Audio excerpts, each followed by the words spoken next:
मुख्यमंत्री भजनलाल शर्मा आज सीकर के रामगढ़ शेखावाटी के दौरे पर रहे। फतेहपुर विधानसभा के कार्यकर्ताओं ने 51 किलो फूलों की माला से सीएम का स्वागत किया। सीएम ने सीकर और झुंझुनू जिले में 539 करोड़ रुपए के विकास कार्यों का रिमोट से बटन दबाकर लोकार्पण और शिलान्यास किया। इस दौरान मुख्यमंत्री ने कांग्रेस पर जमकर निशाना साधा। सीएम भजनलाल शर्मा ने कहा, कांग्रेस ने 70 साल तक जनता को ठगने का काम किया और पंजे ने गंजा करने का काम किया है। उन्होंने कहा, शेखावाटी के लोगों ने अभी केवल ट्रेलर ही देखा है, पूरी फिल्म अभी बाकी है।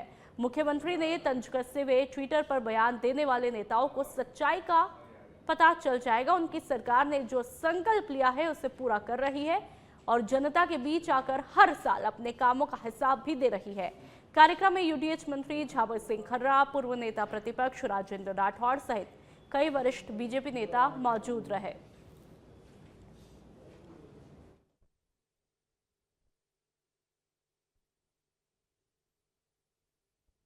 यहाँ के उद्यमियों ने न केवल प्रदेश में बल्कि देश में बल्कि विदेशों में भी अपनी उद्यमता का परचम फहराया है।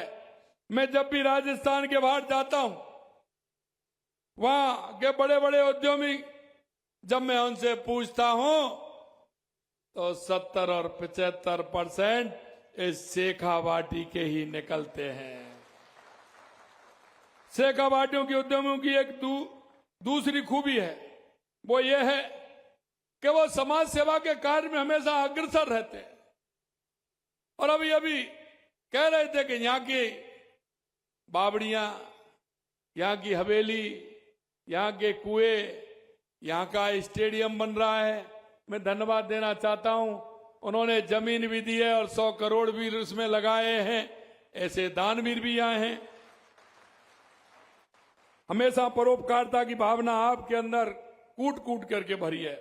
इस शेखावाटी की एक खूबी ये भी है कि इस मिट्टी में जन्म लेने वालों में मातृभूमि की सेवा करने का जनून भी है और वो जनून से मातृभूमि की सेवा करते हैं। यही वजह है कि आज भी इस क्षेत्र के लोग बड़ी संख्या में सेना और सशस्त्र बलों में और पूरी निष्ठा और समर्पण के साथ मां भारती की सेवा कर रहे हैं। इस शेखावाटी के लाल, कोई भी ऐसा देश के अंदर युद्ध नहीं होगा जिसमें मेरे शेखावाटी के लालों का उनमें समर्पण नहीं होगा, उनमें त्याग नहीं होगा। शिक्षा के क्षेत्र में भी शेखावाटी की खास पहचान है। यहाँ के लोगों पर मां लक्ष्मी की भी कृपा है, मां दुर्गा की भी कृपा है और मां सरस्वती की भी कृपा है। तीनों देवियों की असीम कृपा है। ऐसे पुरुषार्थी लोगों की ये भूमि है। आज निश्चित रूप से आप सभी के दर्शन का लाभ मुझे मिला है। मेरा मन बहुत ही प्रसन्न है।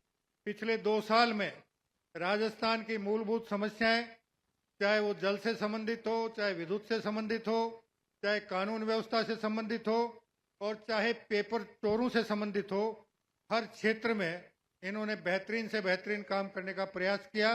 और इनका एकमात्र सपना यह है कि इनके 2023 से 2028 के कालखंड में ये राजस्थान विकासशील राजस्थान से विकसित राजस्थान के रूप में परिणित हो और राजस्थान का हर नागरिक खुशहाल हो, यहाँ की हर समस्याओं का समाधान हो और विकास की गंगा बहे। और बहुत जल्दी 17 जिलों के इन्होंने राम जल सेतु का गत दिसंबर में शिलान्यास करवाया था।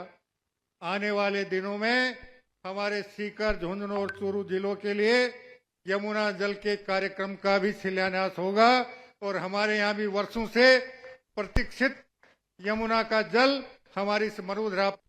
जिन हवेलियों के बारे में संरक्षण के लिए कठोर कानून बनाया है, ऐसी 200 से अधिक हवेलियां इसी रामगढ़ में है।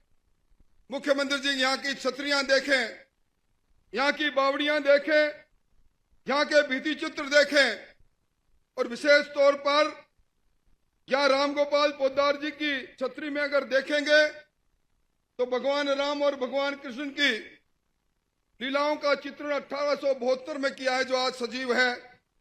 यहाँ वेद मंदिर है जहाँ वेदों को सजीव तरीके से चित्रण किया गया है।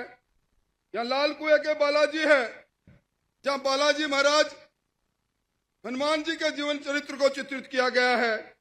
और अगर मैं छोटे शब्दों में कहूं, ये रामगढ़ ओपन आर्ट गैलरी है एक तरह से। आज ये लोग अभिनंदन करने आए हैं। रामगढ़ में आपके निर्देशन पर पहले जो 34 ग्राम पंचायत थी वो बढ़कर 52 हो गई, और यहां आपने ये उपखंड होते हुए भी किसी सरकार का ध्यान नहीं गया। आपके निर्देश पर ये रामगढ़ शेखावाटी अब नई पंचायत समिति के रूप में आपके